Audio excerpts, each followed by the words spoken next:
Umut Spot'tan herkese merhaba. Bugün size tarzınızı yansıtacak çok farklı şık bir ürün tanıtmak istiyorum. Ürünümüz Vestel'in Retro serisi buzdolabı. Buzdolabımız 1.75 boyu, 60 santim eni. Buzdolabımızın içi 310 litre. Alt kısım cam raflı 280 litre.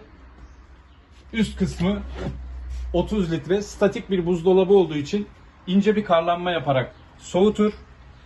A+ enerji sınıfına sahip ve fazla kalabalık olmayan aileler için ideal boyutlarda. Ürünü görmek isterseniz mağazamıza da gelebilirsiniz. Bizimle iletişime geçebilir. DM'den bize fiyat bilgisi için mesaj atabilirsiniz. Hayırlı olsun efendim.